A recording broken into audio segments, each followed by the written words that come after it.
I went to buy insulin, but my account was empty. Then, I found a "Do Not Resuscitate" paper on my hospital chart. I never signed it.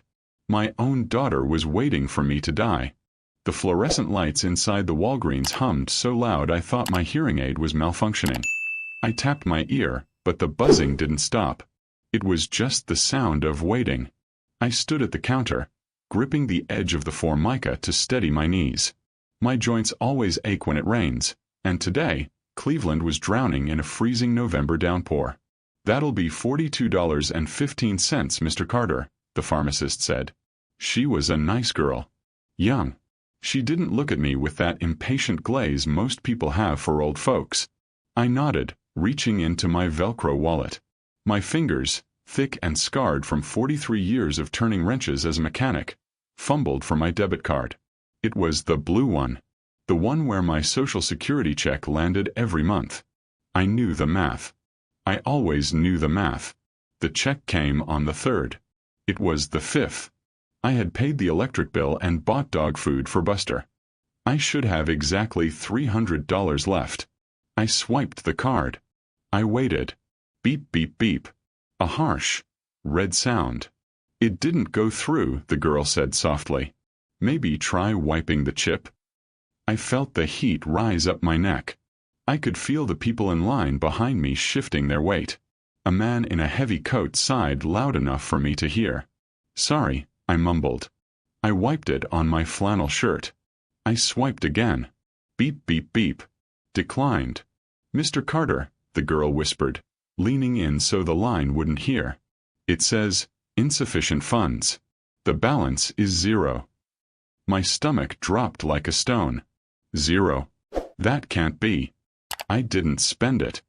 I haven't bought anything but kibble. "I'm sorry, Raymond. Do you have cash?" I opened the coin pouch of my wallet. $3.25. Not enough for insulin. Not even close. "I need this," I said, my voice cracking. It was humiliating. I was a man who had worked since I was 14. I served in Vietnam. I fixed half the cars in this neighborhood. And now I was begging a stranger for medicine I needed to stay alive. "I can't give it to you without payment. The system won't let me," she said, her eyes sad. I took the card back. My hand was shaking so bad I almost dropped it. I turned around. The man in the heavy coat glared at me. "Finally," he muttered.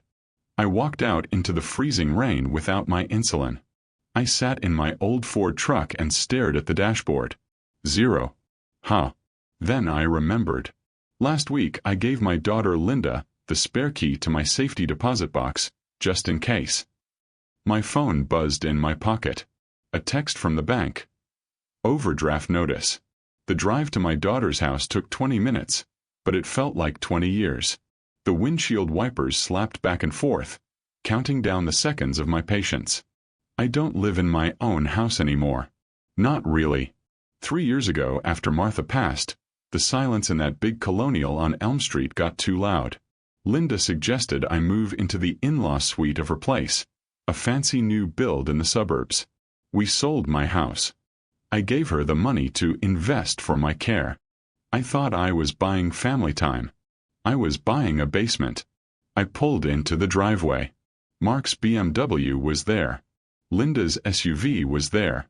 My truck, rusting at the wheel wells, looked like a stain on their perfect concrete. I let myself in the side door that led straight down to the basement. It smelled like damp earth and unwashed laundry. They kept the thermostat low down here to save money, even though I paid them $800 a month for my pension for rent and board. "Linda," I called out, climbing the stairs to the main kitchen. My knees popped with every step. She was at the granite island, drinking wine. Mark was typing on a laptop. They both looked up, annoyed. "Dad, you're tracking mud," Linda said, pointing at my boots. "My card was declined," I said, my voice steady, though my heart was hammering against my ribs. "I couldn't buy my insulin. The bank says the account is empty." Mark didn't even look up from his screen. "Transfer delay, Ray. Don't get worked up." Worked up. I stepped onto the pristine hardwood. I have $3 to my name. Where is my pension check? Linda sighed, setting down her glass. Dad, we talked about this. We moved it to the joint account so Mark can manage the bills better. You were forgetting things. I forgot to buy milk once, I snapped.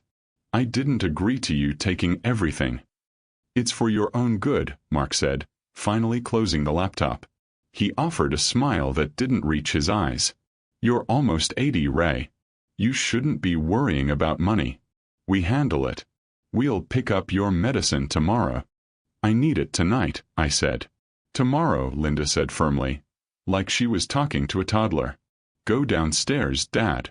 I made you a sandwich. It's in your mini fridge. I looked at them. My daughter. The girl I taught to ride a bike. The girl I held when she cried over broken hearts. She looked at me now like I was an expired appliance she couldn't figure out how to throw away. I turned around and went back down into the dark. The sandwich was bologna on white bread. No mustard. Just dry meat and stale crust. I sat on the edge of my twin bed, the mattress sagging in the middle. Beside me, Buster, my old golden retriever, thumped his tail. He was the only warm thing in this basement. Hey, buddy, I whispered, scratching his ears. His ribs were feeling prominent lately. I opened the mini fridge. I had 2 eggs left. I cracked the eggs into Buster's bowl. There you go. Good boy. I ate the dry bologna sandwich. My sugar was going to be a mess, but I had to eat something. Above me, through the thin ceiling tiles, I could hear their footsteps. The heavy thud of Mark's boots. The click of Linda's heels. Then, the muffled sound of laughter. They were eating dinner. I could smell roast beef wafting down through the vents. I laid back on the pillow, staring at a water stain on the ceiling that looked like a map of Vietnam. I missed Martha. God, I missed her. She would have torn them apart for treating me like this. But Martha was gone, buried under the oak tree at St. Mary's. And I was here, a ghost in my own daughter's basement. I reached for the photo frame on the nightstand. Me and Martha, 1968. I looked strong then, capable. Now my hands shook, and I had to ask permission to spend my own money. Suddenly, a sharp pain shot through my left arm. It wasn't the ache of the rain. This was different, tighter, like a vice clamping down on my chest. I sat up, gasping. The air in the basement felt too thin. Buster, I wheezed. The dog whined, putting his head on my knee. I reached for my phone. I needed to call Linda upstairs. I dialed her number. I heard her phone ring through the ceiling. Ring. Ring. Then, I heard her voice, muffled but clear. Oh, it's just Dad calling from the basement. Probably complaining about the cable TV again. Ignore it. The ringing stopped. She sent me to voicemail. The pain tightened. My vision blurred at the edges. I wasn't complaining about the TV. I was dying. I fumbled for 911. The paramedics were good men. Big, strong, efficient. They didn't look at me with pity. They looked at me with focus. BP is dropping. Pulse is erratic. Let's move him, one shouted. They carried me up the basement stairs on a stretcher. As we burst into the kitchen, Linda screamed. She dropped a plate of roast beef. It shattered on the floor. Dad. What's happening? She shrieked. Possible myocardial infarction, ma'am, the medic said, not stopping. We're taking him to General. I'll follow you, Linda stammered. But I saw Mark in the background. He was still eating. He didn't even stand up. He just watched me roll by, chewing slowly. The ride to the hospital was a blur of lights and sirens. The medic held my hand. Stay with us, Raymond. You're tough. I see that Marine tattoo. Semper Fi, right? Army, I whispered, my teeth chattering. But, close enough. He chuckled. Sorry, sir. Army it is. Just keep breathing. At the hospital, they hooked me up to machines that beeped in a rhythm I couldn't catch. Doctors swarmed. Clothes were cut. Needles inserted. The pain in my chest was a dull roar now, thanks to the morphine. I drifted in and out of consciousness. I waited for Linda. Hours passed. The clock on the wall ticked. Finally, the curtain pulled back. It wasn't Linda. It was a doctor I didn't know. He held a clipboard, looking solemn. "Mr. Carter. I'm Dr. Evans. Did my daughter come?" I rasped. My throat felt like sandpaper. "She's in the waiting room filling out paperwork," Dr. Evans said. He looked uncomfortable. He shifted his weight. "Mr. Carter, we've stabilized your heart. It was a minor event, likely stress-induced. But we need to discuss your file." "My file?" "Yes. The directive." "What directive?" Dr. Evans pulled a paper from the clipboard. "Your daughter provided us with your updated medical directives. Specifically, the DNR order." I froze.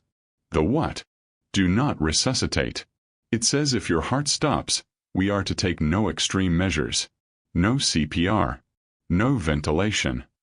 The room spun. "I never signed that. I want to live. I have a dog to feed." Dr. Evans frowned, turning the paper around.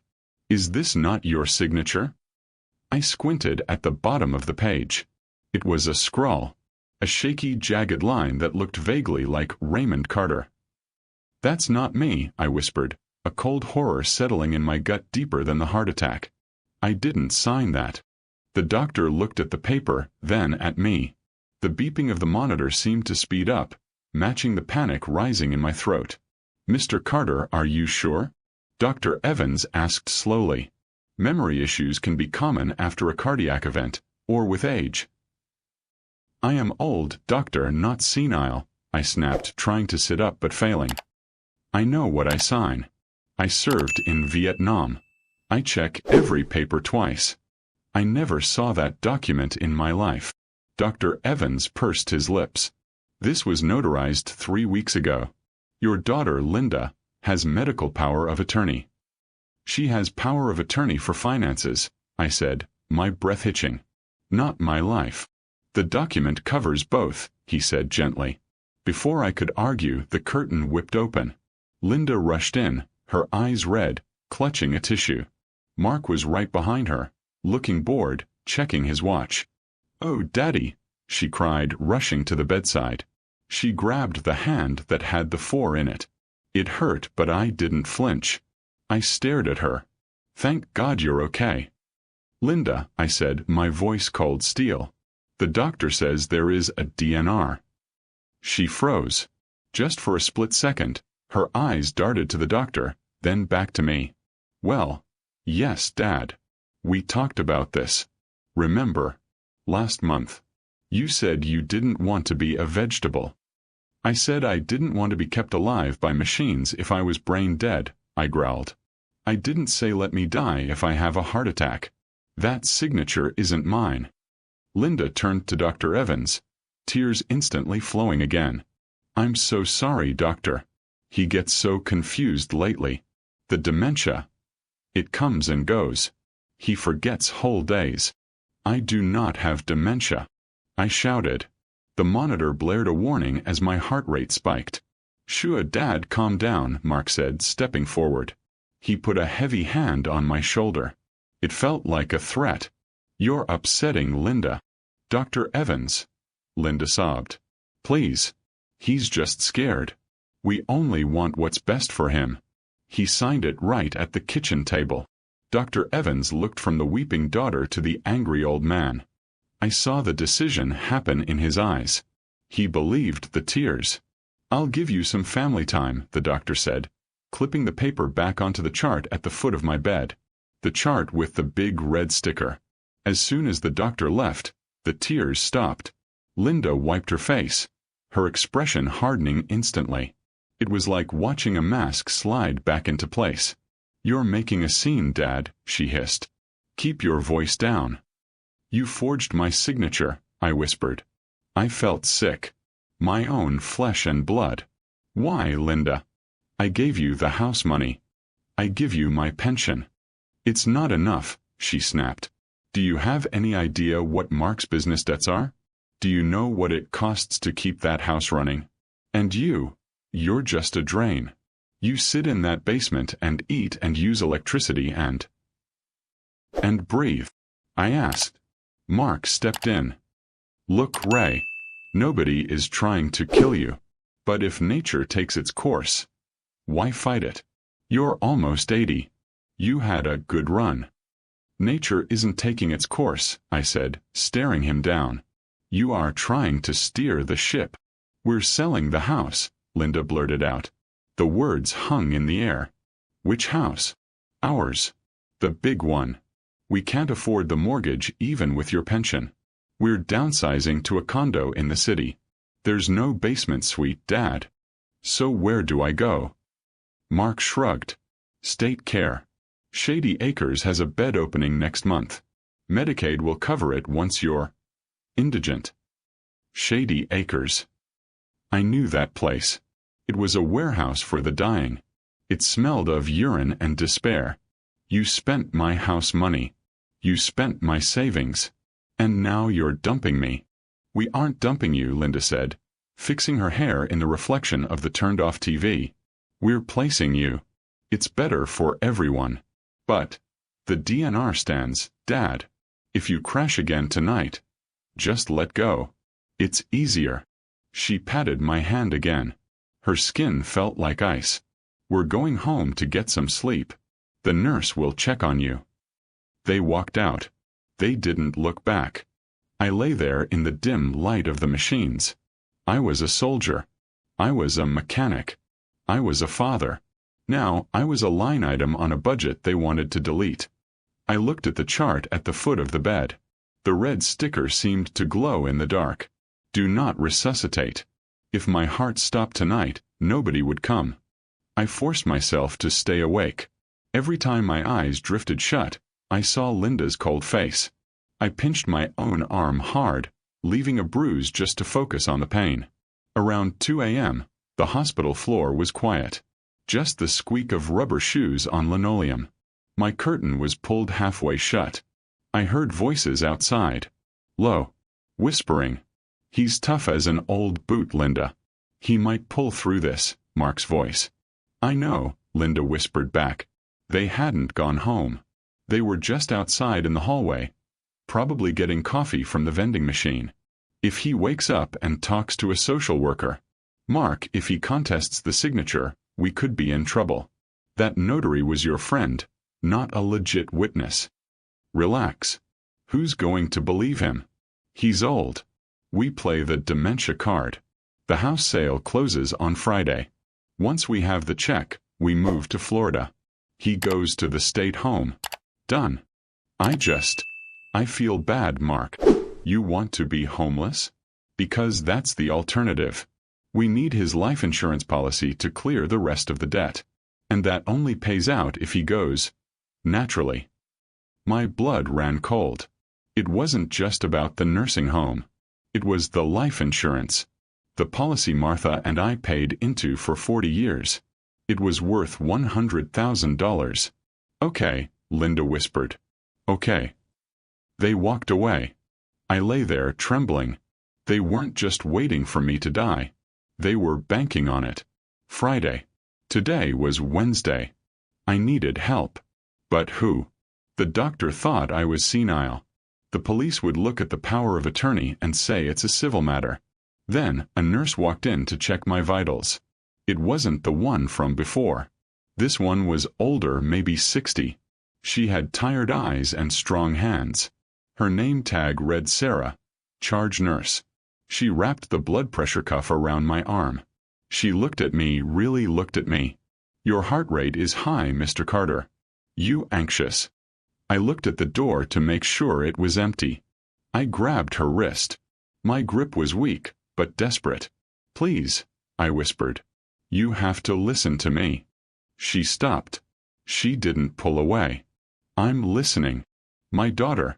She forged the DNR. She's selling my house. They are waiting for me to die for the insurance. Sarah's expression didn't change, but her eyes narrowed slightly. That's a serious accusation, honey. Look at the signature, I begged. Compare it to my driver's license in my wallet. Please. Just look. Sarah stared at me for a long moment. In a hospital, you hear a lot of crazy things from patients on heavy meds. I held my breath. "Where is your wallet?" she asked softly. "Drawer. Top drawer." She opened the drawer and pulled out my worn leather bifold. She slid out my Ohio driver's license. Then she walked to the foot of the bed and unclipped the chart. She held the license up to the DNR form. She adjusted her glasses. She looked at the paper, then the license, then the paper again. She didn't say a word. She just frowned. "Mr. Carter," she whispered, coming back to my side. "Your signature on the license has a loop on the R. A very distinct loop. This signature on the form, it's jagged. It slants the wrong way." "She did it," I said, tears finally spilling over. "They're in the hallway. Waiting." Sarah put the wallet back. She took the DNR form out of the chart. "I can't legally rip this up without a doctor," she said, her voice low and dangerous. "But Dr. Evans is off shift. Dr. Patel is on. And Dr. Patel, he doesn't like bullies. They said I have dementia. They told Evans I'm confused. I've been a nurse for 30 years, Raymond. I know the difference between confusion and fear." She patted my hand. "You sit tight. I'm going to make a call. Not to the doctor. To the hospital social worker. And maybe a friend of mine at the PD. They're selling the house Friday," I told her. "Not if I can help it." She left the room. I felt a tiny spark of hope, the first in years. 10 minutes later, Sarah came back. She wasn't alone. A man in a suit walked in. He looked tired, holding a briefcase. "Mr. Carter," the man said. "I'm Mr. Henderson. Hospital Legal Risk Management." Sarah woke me up. "She says we have a potential fraud situation regarding a life-ending document." "Yes," I said. "Yes, we do. If what you say is true, we need to act fast. Can you prove you are of sound mind?" "Ask me anything," I said. "Ask me the president. Ask me the starting lineup of the 95 Indians. Ask me my serial number from Vietnam." He smiled. "Just tell me exactly what happened." The next morning, Thursday, the sun was shining. It looked wrong. It should have been raining. I was sitting up in bed, eating green Jell-O. I felt stronger. The fear had turned into something else. Anger. Cold, hard anger. Linda and Mark came in at 9 a.m. sharp. They brought coffee for themselves. "Morning, Dad," Linda chirped. She looked nervous. "You look better." "I feel better," I said. I kept my voice flat. "Doctor says I might be discharged today." Mark choked on his coffee. "Today? That's fast. Are you sure you're ready?" "I'm ready to go home," I said. "Well, about that," Mark started, shifting his weight. "Like we said, the house is, well, it's chaotic right now with the packing. We think you should go to Shady Acres for a few weeks. Just for respite care." "No," I said. "Dad, don't be difficult," Linda sighed. "I have the papers right here for the transfer." She pulled a folder from her designer bag. "I'm not signing anything," I said. "You don't have to," Mark smirked. "Linda has power of attorney. She signs for you." Just then the door opened. But it wasn't a nurse. It was Mr. Henderson, the lawyer. And behind him, 2 police officers. And behind them, a woman in a gray suit, Adult Protective Services. Mark's smirk vanished. Linda dropped her coffee cup. It spilled across the floor. Brown liquid spreading toward my bed. "Who are these people?" Linda demanded, her voice shrill. "Mr. and Mrs. Miller?" the police officer asked. "Yes," Mark said, his voice cracking. "I'm Mr. Henderson," the lawyer said, stepping forward. "We have revoked the do not resuscitate order on file due to evidence of forgery. We have also placed an emergency freeze on all assets under Raymond Carter's name, pending an investigation into elder financial abuse." "What?" Linda screamed. "That's ridiculous. He's senile." "I took a competency test this morning, Linda," I said. I swung my legs over the side of the bed. I stood up. I was shaky, but I was standing. I scored a perfect 30 out of 30. "This is a mistake," Mark stammered, backing toward the door. "We're his caregivers." "You're thieves," I said. "And you tried to kill me." The room went dead silent. The only sound was the drip of the four-bag I was no longer hooked up to. We were just trying to manage," Linda sobbed, playing the victim again.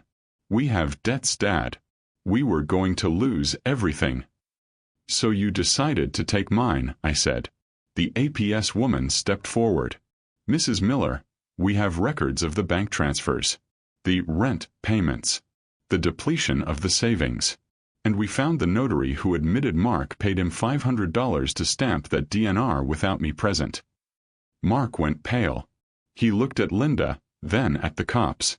"She made me do it. It was her idea." "You coward," Linda hissed at him. "That's enough," the officer said. "Mark Miller, Linda Miller, please turn around and place your hands behind your backs." I watched as they were handcuffed. My daughter, the little girl I used to carry on my shoulders. She looked at me, mascara running down her face. Daddy, please. Tell them it was a misunderstanding. I'm your daughter." I looked at her. I looked at the handcuffs. I thought about the cold basement. I thought about the dog food. I thought about the signature that almost killed me. "I have a daughter," I said softly. "But I don't know who you are." They led them out. The door closed. "Mr. Carter."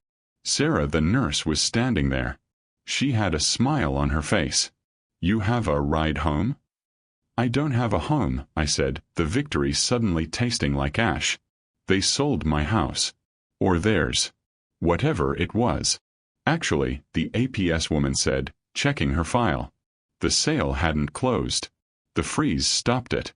And since the money used to buy that house can be traced directly to your account, a judge is going to have a very interesting conversation with you about ownership." 2 weeks later, I sat on the porch of the big suburban house. It was too big for me, really. But it was warm. Buster was sleeping in a patch of sun on the deck. He had gained a few pounds. I had a full fridge. The locks were changed. I sipped my coffee. It was quiet. Lonely, yes. The silence was heavy. I had my justice. I had my life. But I had lost my family. I looked at the empty driveway where their fancy cars used to sit. I took a deep breath of the cold winter air. It tasted like freedom. I reached down and patted Buster's head. "Just us guys now, pal." He wagged his tail. I wasn't happy. But I was alive. And for today that was enough.